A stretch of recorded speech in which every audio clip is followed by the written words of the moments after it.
चाय वाला बना मिस्टर चाय शाय। टोपीपुर नाम के गांव में सीताराम नाम का एक गरीब चाय वाला रहता था। वो बहुत ही मेहनती था और उसकी चाय में अजब सा स्वाद था। वो सुबह उठते ही अपना ठेला लगा लेता था और फिर पुकारने लगता था, चाय गर्मा गर्म चाय चाय, जो भी पिए स्फूर्ति लाए, उबासी भगाए नींद भुलाए, ओए चाय गरम चाय, चाय की चाय और कर लो दोस्तों से हाय बाय। बस कुछ दूर पैदल चलते ही उसी गांव में गन्नू राम का एक भैंस का तबेला भी था। अपनी चाय में डालने को सीताराम जी दूध भी इसी भैंस के तबेले से ताजा ताजा गाढ़ा मलाईदार लाता था।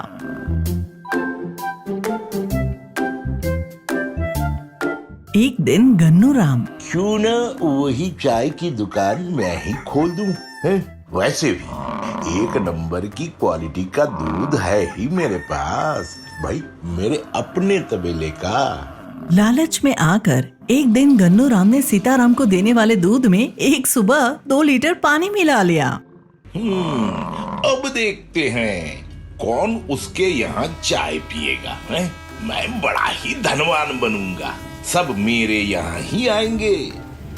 सीताराम ना धोकर अपनी चाय की दुकान लगाकर बैठ गया। सीताराम के यहाँ इंस्पेक्टर चाय पीने आया।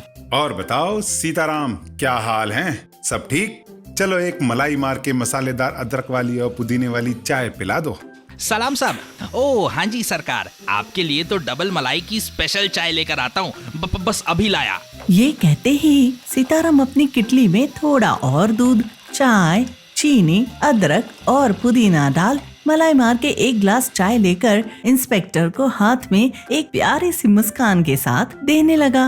ओए चाय गर्मा गर्म चाय, चाय की चाय और कर लो दोस्तों से हाय बाय। ओह थू, यह क्या सीताराम, तुम्हारी चाय में हा, थू थू थू।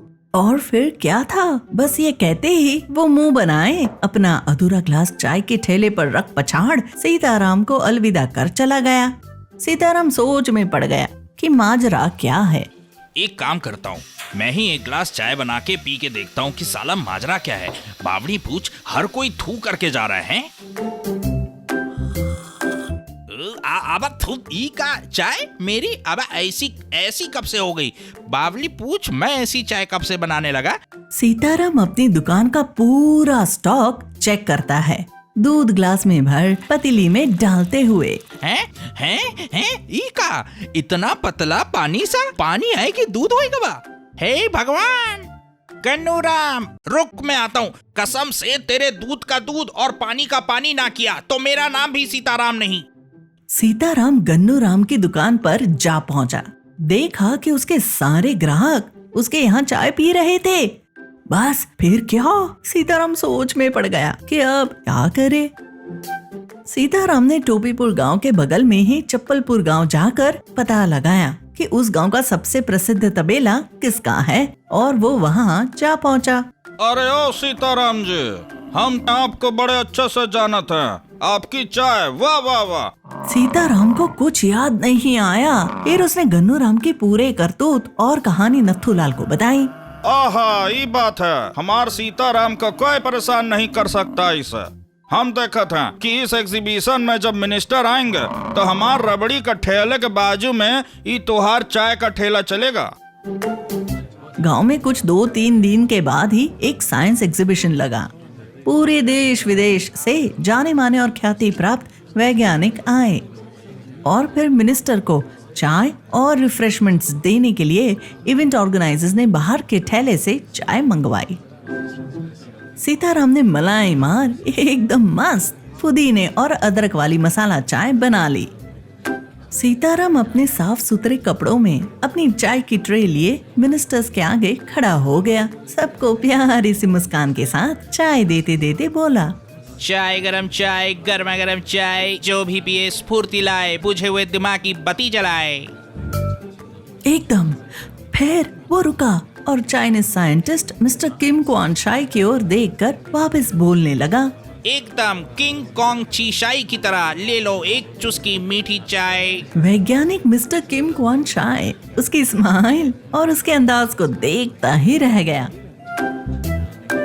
हर कोई सीताराम से और चाय मंगवाने लगा। सब कोई चाय की चुस्कियां आनंद से लेने लगे। किम क्वान चाय और मिनिस्टरों ने इस मेहनती हंसमुखी सीताराम को मिस्टर चाय शाय का खिताब दिया। टोपीपुर गांव और चप्पलपुर गांव दोनों में जब भी कोई इवेंट्स होती तो सिर्फ मिस्टर चाय शाय का ठहला लगता।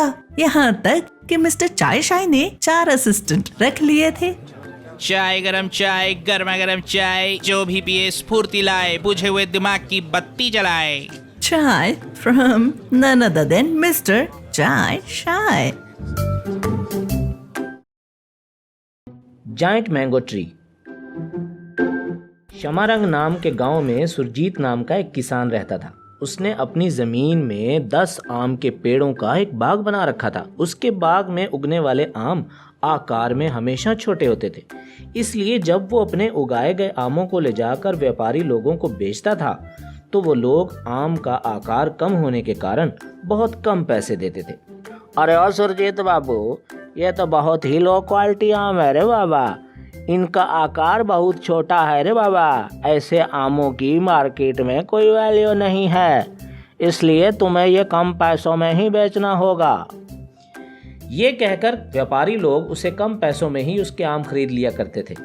सुरजीत बहुत उदास हुआ और सोचने लगा, ये व्यापारी लोग हर बार लो क्वालिटी बोलकर मुझसे कम पैसों में आम खरीद लेते हैं। मुझे किसी भी तरह अपने आम को अच्छे पैसों में बेचना होगा। कुछ ऐसा करना होगा कि अगली बार जब मैं आम लेकर जाऊं तो व्यापारी लोग इसे लो क्वालिटी ना बोलें। अगले दिन सुरजीत एक साइंटिस्ट के पास गया और बोला, सर मैं बहुत बड़ी दुविधा में फंसा हूँ सर, आप ही कोई उपाय निकालें सर। हाँ, पर हुआ क्या? मैं अपने आम के बाग में बहुत बढ़िया आम उगाता हूँ, लेकिन ये सारे व्यापारी लोग इसे आकार में छोटा और लो क्वालिटी बोलकर कम पैसों में ही खरीद लेते हैं। आप कुछ ऐसा कीजिए कि मेरे पेड़ पे उगने वाले आम आकार में बड़े और अच्छे क्वालिटी के हो जाएं सर। तुम फिक्र ना करो सुरजीत, मैं इसका उपाय सोचता हूँ। थोड़ी देर में साइंटिस्ट ने सुरजीत को एक खास केमिकल दिया और बोला, ये लो सुरजीत, ये केमिकल ले जाकर अपने पेड़ में डाल देना, फिर देखना जादू, इससे तुम्हारे पेड़ पर फल भी बहुत जल्दी आएगा और तुम देखना वो आकार में भी पहले से बड़ा होगा। सुरजीत ने साइंटिस्ट को नमस्कार किया और वो केमिकल लेकर वहां से चला गया। अगले दिन उसने वो केमिकल ले जाकर अपने सभी पेड़ों को डाला। सिर्फ 1 हफ्ते में ही उन सभी पेड़ों पर बड़े बड़े जाइंट मैंगोज लग गए। सुरजीत वो जाइंट मैंगोज देखकर बहुत खुश हुआ और ये मैंगोज शहर में ले जाने के लिए लॉरी को बुलाया। इतने बड़े जाइंट मैंगोज को देखकर लॉरी ड्राइवर बोला, अरे ये क्या, इतने बड़े आम, मैंने तो ऐसे आम आज तक नहीं देखे। तुमने ये आम कैसे उगा लिए? इनको उठाना तो साधारण आदमी के बस में नहीं, इनको उठा के लॉरी पे रखने के लिए भी क्रेन की जरूरत पड़ेगी। तो सुरजीत ने क्रेन ड्राइवर को फोन करके बुलाया। क्रेन ड्राइवर इतने बड़े बड़े आम देखकर दंग रह गया और बोला, अरे सुरजीत बाबू, ये तुमने कमाल कर दिया, इतने बड़े आम तुमने कैसे उगा लिए? बोलो भैया, ये आम तुम कितने में बेचोगे? मैं तुमसे आम खरीदूंगा। हाँ ले लेना, लेकिन इससे पहले तुम ये आम लॉरी पे लोड कर दो ताकि शहर जाकर मैं उस व्यापारी को दिखा सकूं जो हमेशा मेरे आमों को आकार में छोटा बोला करता था। ये आम उसे देने के बाद मैं उसके चेहरे की हवाइयाँ उड़तियाँ देखना चाहता हूँ, उसके बाद भले तुम खरीद लेना। ये कहकर उन्होंने एक आम को क्रेन से उठाकर लॉरी पे रखा, लेकिन एक एक मैंगो आकार में इतना बड़ा था कि लॉरी पे एक वक्त में एक ही मैंगो रखा जा सकता था। सुरजीत वो जाइंट मैंगो लेकर शहर चला गया। वहाँ वो व्यापारी इतना बड़ा मैंगो देखकर बोला, अरे ओ सुरजीत बाबू, तुम आम का इतना बड़ा खिलौना लेके क्यों घूम रहे हो? ये आम का खिलौना नहीं है, ये असली आम है। क्या कहा? असली आम है? तुम्हें मैं बेवकूफ लगता हूँ क्या? इतना बड़ा आम कभी तुमने कहीं देखा है क्या? चलो जाओ, मुझे काम करना है बहुत। यही तो मैं कहना चाहता हूँ, ऐसा आम कहीं देखा है क्या? ये बिल्कुल असली आम है जिसे मैंने अपने पेड़ पे उगाया है। यकीन नहीं आता ना? चाहो तो थोड़ा चक्कर देख लो। व्यापारी उस लॉरी पे चढ़ के उस आम को थोड़ा सा काट कर चखने लगा। वो आम बहुत ही मीठा और स्वादिष्ट था। वो व्यापारी नीचे आकर सुरजीत से बोला, अरे सुरजीत बाबू, ये तो सच में असली आम है रे। मैंने तो कभी भी इतना मीठा और स्वादिष्ट आम पहले कभी नहीं खाया रे बाबा। तुमने ये इतना बड़ा आम उगाया कैसे? तुम ही हर बारी मुझे कहते थे ना कि मेरे आम आकार में छोटे होते हैं, इसलिए मैंने ये जायंट मैंगो उगाया है। अब बोलो, इतना आकार काफी है ना? अब मुझे क्षमा कर दो सुरजीत बाबू, मैंने तुम्हारा मजाक उड़ाया। कृपया करके तुम ये आम किसी और को मत बेचियो।